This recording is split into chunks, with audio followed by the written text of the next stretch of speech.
But let's continue the conversation. I want to come to Congressman Paul. You're all here saying the President of the United States is making the economy worse. Has he done one thing? Has he done one thing right when it comes to the economy in this country? Boy, that's a tough question. No, I can't think of anything, but may I answer the question that you alluded to before about whether or not 5% is too optimistic. No, there's nothing wrong without setting a goal of 5 or 10 or 15% if you have a free market economy. We're trying to unwind a Keynesian bubble that's been going on for 70 years, and you're not going to touch this problem until you liquidate the bad debt and the malinvestment, go back to work. But you have to have sound money. You have to recognize how we got into trouble. We got into trouble because we had a financial bubble, and it's caused by the Federal Reserve. If you don't look at monetary policy, we will continue the trend of the last decade. We haven't developed any new jobs in the last decade. Matter of fact, we've had 30 million new people and no new jobs. It's because but people don't understand monetary policy and central economic planning. Free markets will give you 10 or 15% growth or whatever, and you will not have to turn it off because you think it's going to cause inflation. It doesn't work that way. I'm going to jump in here. I'm going to ask one more time politely. We want to get as many voters as we can involved, so please try to shorten the follow-up answers just a bit if you can. Let's go. Gene Mackin of WMUR is in Hancock with a voter and a question. Gene? Thanks very much, John, and welcome to the Hancock Inn. I'm standing here with Mike Patinsky. He is a small business owner from Harrisville, New Hampshire. And Mike, what question do you have tonight? Well, for the candidates, I'd like to know how they plan on returning manufacturing jobs to the United States. Congressman Paul, why don't you start with that one? Pretty important, because everything we've done in the last 20 or 30 years, we've exported our jobs. And when you have a reserve currency of the world and you abuse it, you export money. That becomes the main export, so it goes with the money. You have to invite capital. The way you get capital into a country, you have to have a strong currency, not a weak currency. Today, it's a deliberate job of the Federal Reserve to weaken our currency. We should invite capital back. First thing is we have trillions of dollars, at least over $1 trillion of U.S. money made overseas, but it stays over there because if they bring it home, they get taxed. If you want to, we need to get the Fed to quit printing the money, and if you want capital, you have to entice those individuals to repatriate their money and take the taxes off us, set up a financial system, deregulate and de-tax, to invite people to go back to work again. But as long as we run a program of deliberately weakening our currency, our jobs will go overseas, and that is what's happened for a good many years, especially in the last decade. Governor Pawlenty, just to get to John DeStacio, the union leader. He's down here in the audience, and he has a question. John, the federal, Congressman Paul, this is for you. The federal government now assists many industries. Green jobs, the auto industry, research and development, all get subsidies. Given the current state of the economy, what standards do you have, if any, for government assistance to private enterprise? Well, there shouldn't be any government assistance to private enterprise. It's not morally correct. It's not legal. It's bad economics. It's not part of the Constitution. If you allow an economy to thrive, they'll decide how R&D works or where they invest their monies. But when the politicians get in and direct things, you get the malinvestment. They do the dumb things. They might build too many houses, and they might not direct their research to the right places. So, no, it's a fallacy to think that government and politicians and bureaucrats are smart enough to manage the economy, so it shouldn't happen. All right, these are the Republicans, the conservative candidates. Every time you applaud, I know you're happy with the answer. You're taking your time away, though. We would expect to get an answer, less government is better. One of the questions we want to explore tonight is when. When do you reach that extraordinary moment where the government might want to do something? Mr. Kaine, I want to ask you, because you're a businessman who... So let's, Congressman, come into the conversation. As you do, don't make it just about foreclosures. This is an interesting topic of discussion, especially when money is scarce and you got to start cutting. It's the question of priorities. What should the government be doing? And maybe what should the government be doing in a better economy that it can't do now that has to go? So talk about foreclosures a bit, but then tell me something. If you were president, and you were dealing with it in your first few weeks, you said, I might like to do this, but I can't afford to do this. Be as specific as you can. What goes? I would want to do much less, much sooner. The government shouldn't be involved. When you take the bankruptcies, we've been doing a whole lot. We've been propping them up. We've had the Federal Reserve buy all the illiquid assets, which were worthless, stick it with the taxpayers. People who made the money when the bubble was being blown up, they're the ones who got bailed out. But you want the correction. Corrections are good. The malinvestment and the bubbles that are caused by the Federal Reserve and the government, and we keep propping it up. And that's why this is going. It was predictable it would come. It's predictable it's lasted 3 years. And it's predictable as long as we do what we're doing in Washington, it's going to last another 10 years. We're doing what we did in the Depression. We are doing what the Japanese have done. You need to get the prices of houses down to clear the market, but they're trying to keep the prices up. They actually have programs in Washington. We're stimulating housing. You need to clear the market, and then we can all go back to work. But what we're doing now is absolutely wrong. Let me give you another topic. Right now, I want to go down to our audience. We've got Josh McKelvin with a question. Thanks very much, John. And I have Dr. Paul Collins, who you've been running a family practice in Manchester for how long? 27 years. Nice work. So, not surprising your question is related to health care. What's your question, sir? Yes, sir. As a member of the baby boomer generation, I've been contributing to Medicare through payroll taxes for over 30 years. How do you propose to keep Medicare financially solvent for the next 50 years and beyond? Let's start with Dr. Paul on this one. Well, under today's conditions, it's not solvent and won't be solvent. You know, if you're an average couple and you paid your entire amount into Medicare, you would have put $140,000 into it. And in your lifetime, you will take out more than 3 times that much.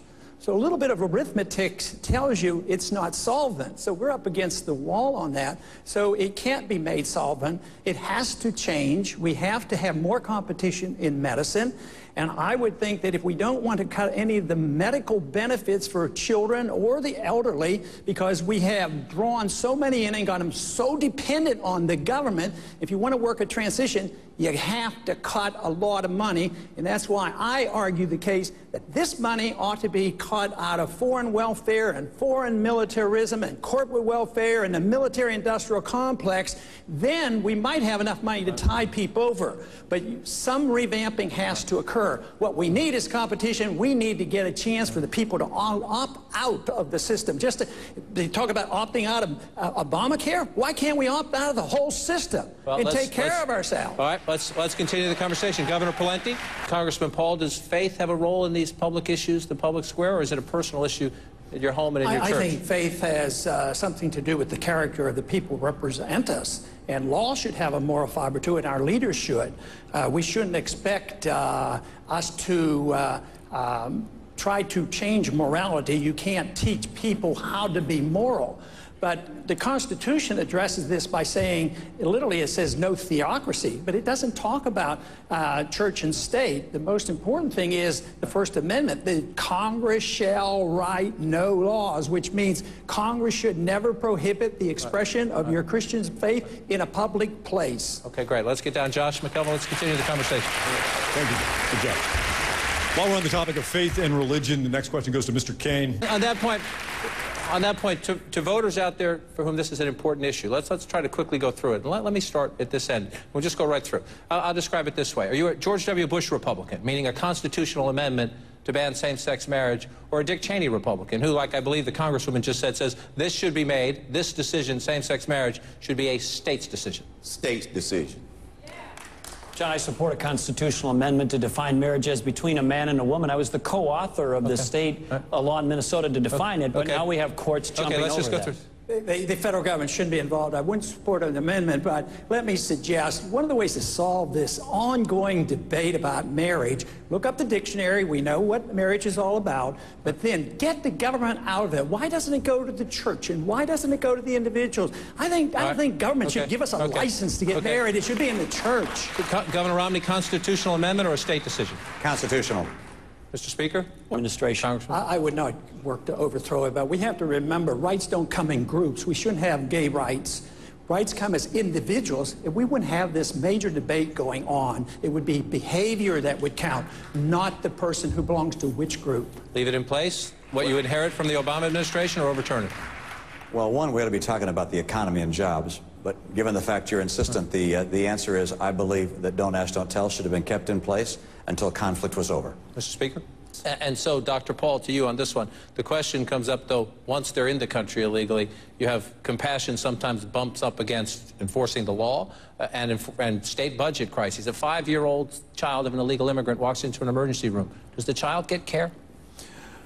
Well, first off, we shouldn't have the mandates. We bankrupted the hospitals and the schools in Texas and other states. We shouldn't give them easy citizenship. We should think about protecting our borders rather than the borders between Iraq and Afghanistan. That doesn't make any sense to me.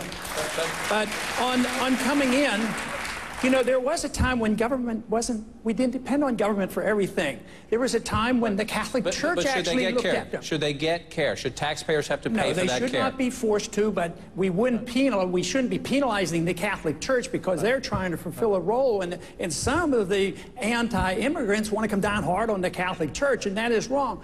If we believed in our free society, matter of fact, this whole immigration problem is related to the economy. People aren't coming over as much now because it's weak. When we had a healthy economy, some of our people didn't work and people flowed over here getting jobs. So there is an economic issue here as well.